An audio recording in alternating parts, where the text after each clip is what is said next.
What is up, Mets fans? Welcome back to another episode of the Mets'd podcast. We have an opening day special for you. Home opener at Citi Field, Mets versus the Blue Jays. And what a game. What a way to start the season at Citi Field by the New York Mets. 5-0, easy victory. They struck out one time at the plate. It was just dominant start to finish. Amazing stuff. We're going to talk about everything that was going on with opening day, with Citi Field, the festivities, walk-up songs, everything that you guys want to hear about, as well as the game in today's episode. Make sure you are subscribed to the Mets'd podcast YouTube channel over there. I know we got a couple people from the 6 watching us right now.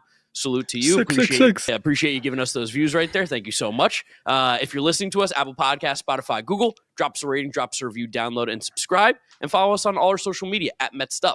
Shout out our members as well. You get the episode early. You're going to be getting this on Friday night, and everyone else gets it Saturday morning. You good? That's it? No intro?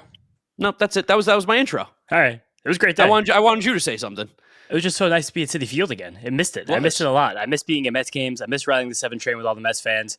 I missed having a tall boy seltzer. What? Was the 7 train Super Express back, or is it still the same shitty? Still the same. Local the whole way back. And on the way there, it was kind of cool. They pulled out like the old red trains to take the ride to the game. But so many people wanted to get on that red train because it was like a novelty, and it was just so full. I had to let like one of those go past me. So I got to stay 15 minutes later, which was a little annoying. But just beautiful. Wonderful to be there. Wonderful to hang out, go to the game with our dads.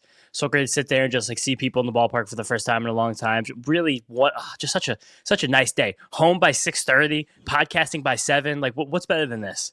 Honestly, not much. Like, the weather was perfect. Wonderful. A little more sun would have been great. Honestly, a little more sun. Maybe just like a little more blue skies, but it was 70 degrees. Sweatshirt. It was a nice little breeze. Sweatshirt, hoodie, jersey on top. Good look for the boys. And my day also was even better because as soon as we pull up to the stadium, me, my dad, and your dad technically all get there at the same time because you joined us a little bit later.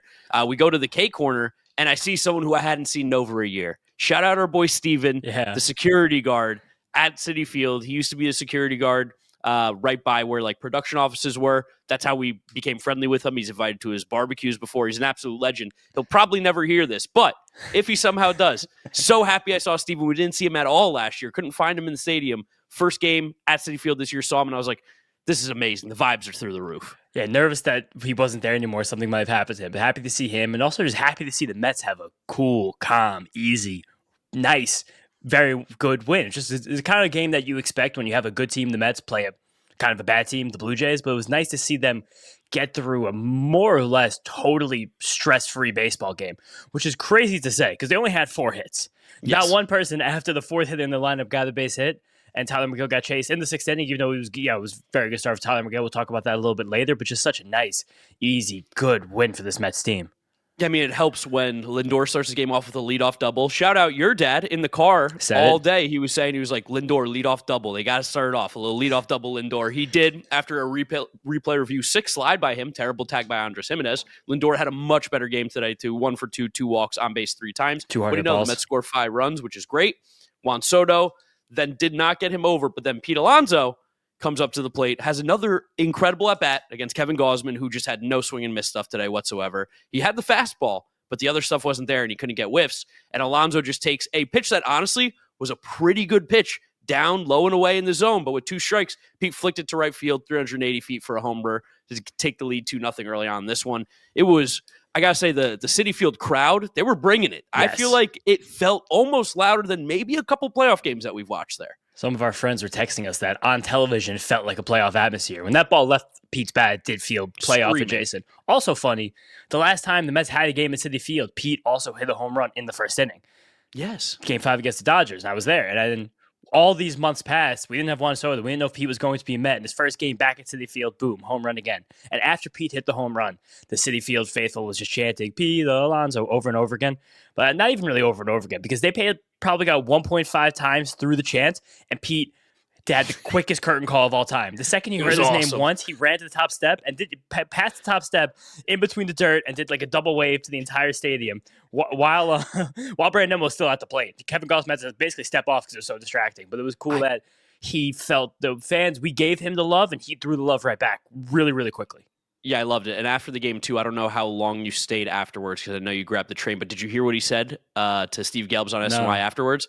So afterwards, he was talking about, he was like, the energy was amazing. How awesome is this? Like, being able to do this on opening day so great. And he started cursing. Pete's like, keep bringing this shit. We love this shit. Like, we live off this shit. Keep bringing the energy. Like, let's fucking go Mets. And I was like, yes, Pete Alonso. Like, I love this version. He feels loose and confident, something we did not see a lot last year. Mike, you could feel that this whole game. And we felt it during the end of last Mets season through the playoff run. Like, this team really, really fucking feeds off the crowd. And the crowd gives it back. Like, this was another time Steve Cohen did his beckons and his pleas all offseason. We had the amazing playoff run. We signed Juan Soto. There's tons of other tiny little changes to Citi Field that I'm sure we're going to get better track of in the coming days when we go to more games that are not sold out like opening day was. But people were there. People were ready to go. Like, people were at that game ready to rip. It was a really, really fun environment. That's kind of set my expectations now very high for being at games this whole season. Yeah, people were super pumped for Lindor, my girl, as well when he came up. That was we sang a whole chorus of it. Loud. Yeah, it was so every time loud. He every came at bat, to the plate. It was ridiculous. Which is so cool. The ovation for Juan Soto was massive when he got announced out.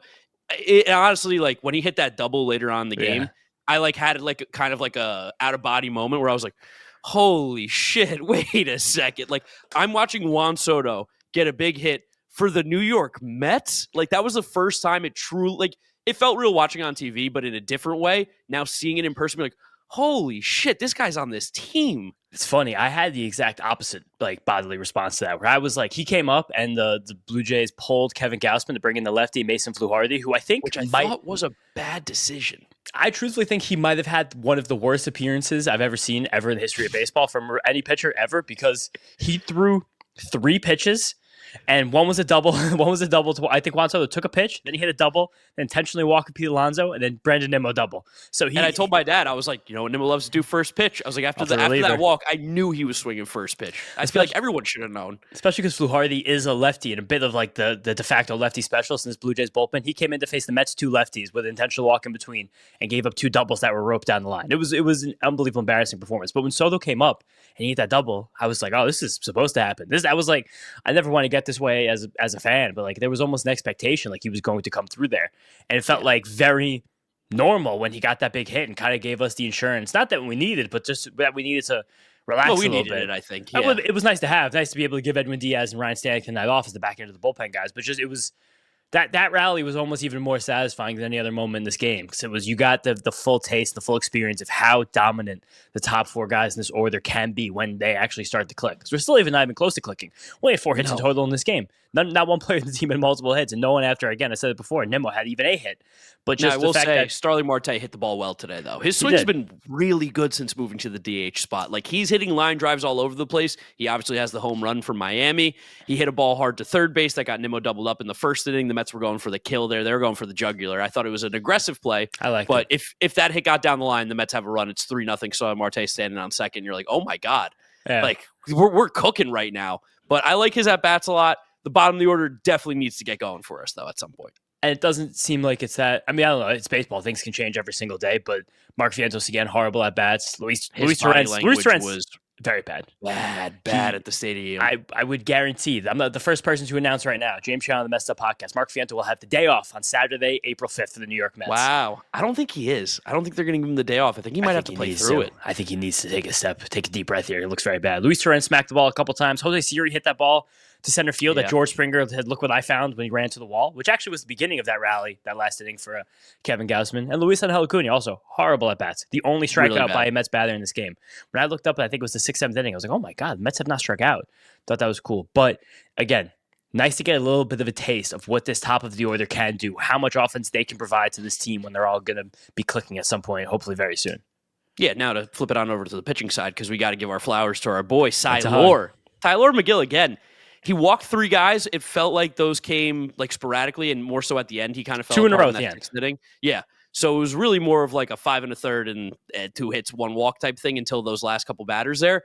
But he was attacking the zone. He was throwing strikes. He was keeping them off balance. There was not a lot of hard contact, if any. I think it was George Springer was basically the only guy on the Orioles. Yeah, and Vlad. But Vlad hit it later in the game, didn't he? Early in the game, did he smoked that single off of the slider that didn't get all the way below the zone on Tylor. At least he did have 2 hits. You're right. Yeah, a couple nice ones. But he looked really good. Check your phone. Did you get a text? Yeah, it's actually from Tylor Megill. He asked if I'm up. Wow, are you up? What are you feeling? I'm awake, dude. I'm awake and I'm answering. I'm flirting back. I'm wide fucking awake with Tylor Megill right now. I mean, this is amazing. This is the prince that was promised. Like, he just had a very casual, easy. This was that little famous saying, like the rocking chair kind of start, where there was never stress until he walked the last two guys. He came out of the game. Reed Garrett cleaned up the mess, but it's just Tylor Megill cruised through 5 innings. And if we can get to a spot right now where Tylor Megill's even able to cruise through 5 innings and he's throwing his fastballs up in the zone, the thing that has always been the key for Tylor Megill, he was doing it a ton in this game. The new slider is fucking awesome. That pitch is incredible. I can't even believe how good that pitch got in such a short period of time. He was putting it right down low in the left-handed batters, just below the strike zone. Great spot. And again, when he's playing that off the high fastball and changing that high level too in this game, he was just dropping it just like a couple here's a curveball. You forgot about that.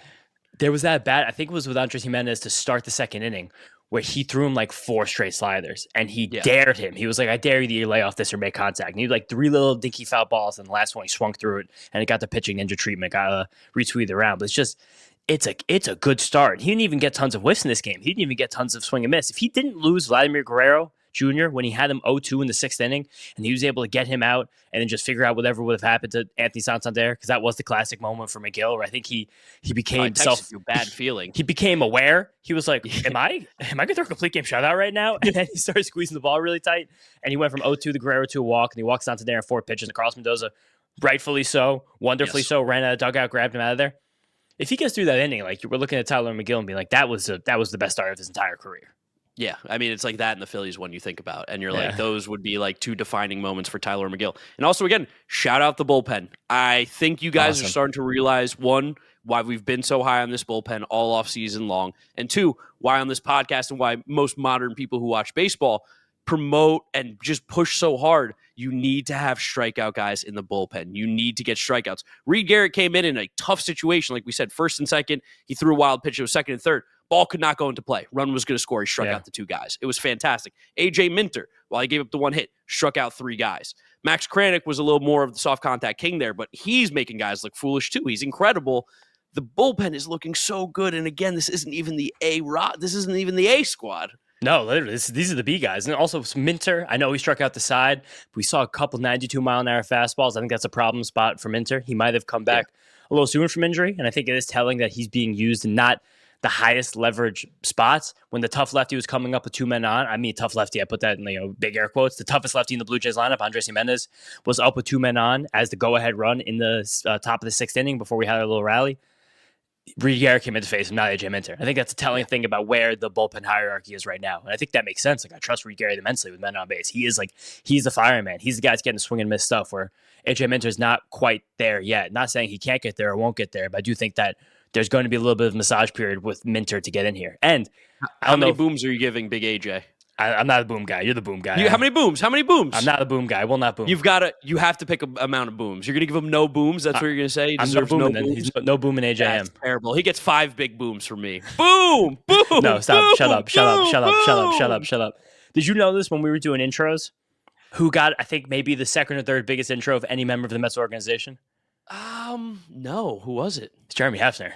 Did he really? I think I might have missed that one. I might have just been taking in the scenes. That was people were standing up and cheering, screaming for Jeremy Hefner's name, which is amazing. So far, we've come in a year for Jeremy Hefner, but I do think that there's been just an awakening, a real realization of how important this guy is to this organization. Because it was basically Hefner, Lindor, besides Lindor, Soto, Pete, and Nimmo, of course, but it was basically Hefner, Minaya.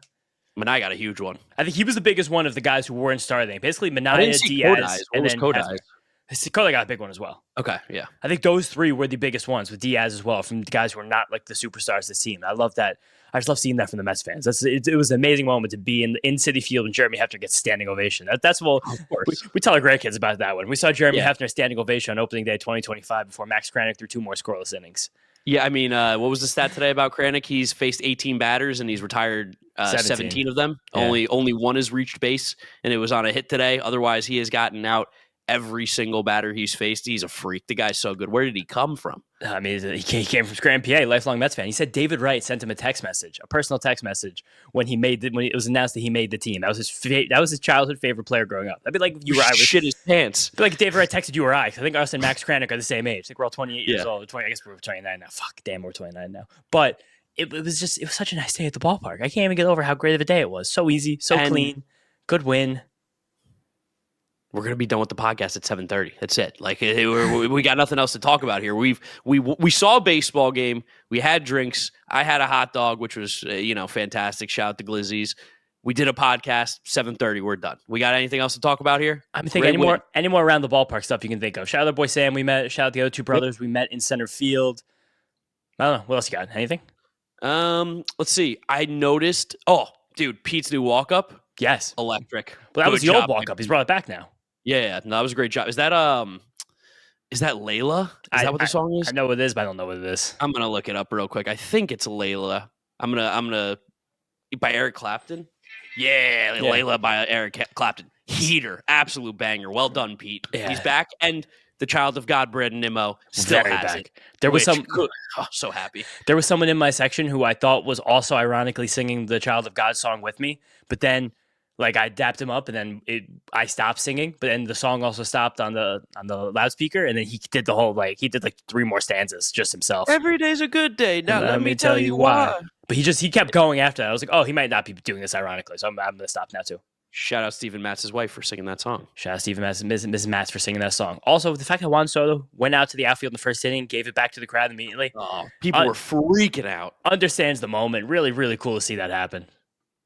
I think that's all I got. I mean, listen, I was focused on ball. We're gonna hear more on the episode that comes out on Monday about what's going on in the ballpark because we might be there Saturday or tomorrow night or tonight, technically whenever you're listening to it.